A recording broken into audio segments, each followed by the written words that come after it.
Halo semuanya, nama saya Chelsea Vanchandiono dari 11 IPA 3. Di video kali ini saya akan melakukan eksperimen mengenai penerapan dari hukum atau teorema Torricelli. Pertama-tama, saya akan menjelaskan mengenai definisi dari teorema Torricelli.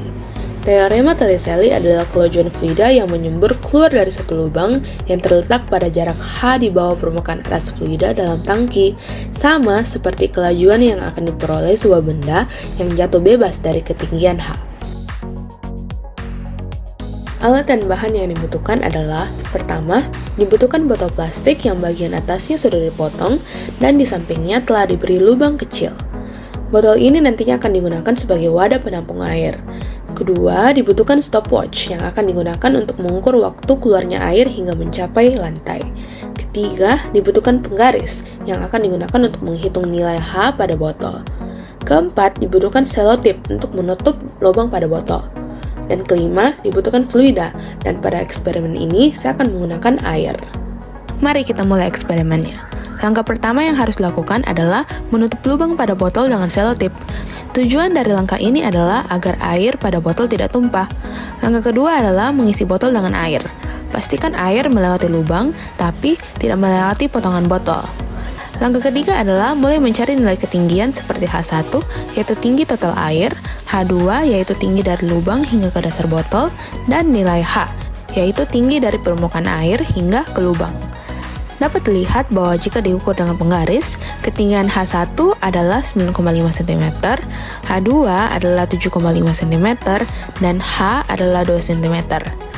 Selain itu, perlu juga untuk mengukur nilai X, yaitu jarak yang ditempuh air melalui lubang. Dapat dilihat di sini bahwa X adalah 4,5 cm. Langkah keempat adalah menghitung waktu yang dibutuhkan air untuk mencapai lantai.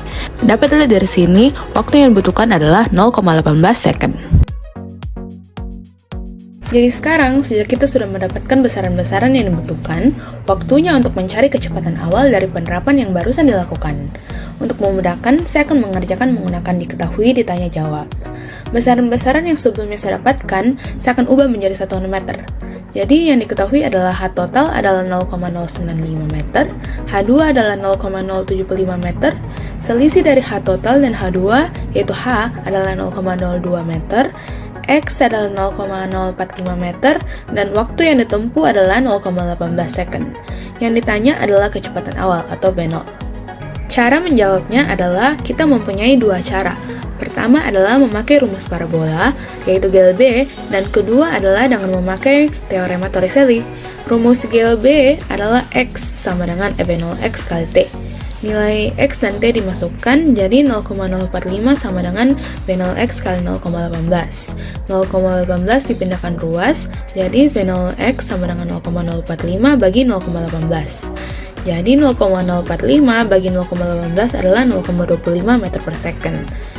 Sekarang, saya akan mencoba memakai teorema Torricelli, yaitu V0 sama dengan akar 2 kali gravitasi kali ketinggian. Nilai G dan H dimasukkan, jadi V0 sama dengan akar 2 kali 10 kali 0,075. Jadi kalau dikali, V0 sama dengan akar 1,5. Lalu jika diakarkan, dapat jawabannya, yaitu 1,2 meter per second.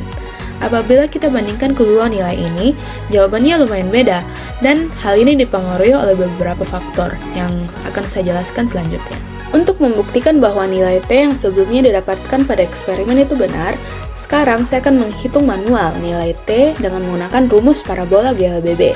Rumus parabola GLBB adalah Y sama dengan V0Y kali T tambah setengah kali G kali T pangkat 2. Masukkanlah nilai Y, V0Y, dan G. Lalu karena ini setengah parabola, maka V0Y sama dengan 0. Maka 0,075 sama dengan setengah kali 10 kali T pangkat 2. Setengah kali 10 sama dengan 5. Jadi kalau 5 dipindahkan ruas, jadi T pangkat 2 sama dengan 0,075 bagi 5. 0,075 bagi 5 itu 0,015. Dan kalau diakarkan hasilnya adalah T sama dengan 0,12 second. Apabila kita bandingkan tes yang sebelumnya kita dapatkan pada eksperimen dengan T yang barusan kita dapatkan ini, jawabannya lumayan beda, dan hal ini dipengaruhi oleh beberapa faktor dan akan saya jelaskan setelah ini. Faktor-faktor yang memengaruhi perbedaan antar nilai adalah ketidakaturan pada saat menghitung ketinggian atau X atau ketika menghitung waktu. Pada eksperimen, saya hanya menggunakan penggaris, sehingga nilai yang diperoleh belum tentu akurat. Mungkin saja saya kelewatan beberapa milimeter, sehingga itu pun memengaruhi nilai akhirnya. Selain itu, pada saat mengukur waktu, mungkin saya terdapat beberapa milisekund yang terlewatkan, sehingga itu pun juga memengaruhi nilai akhir dari kecepatan. Terima kasih atas mendengarkan penjelasan saya, dan sampai jumpa.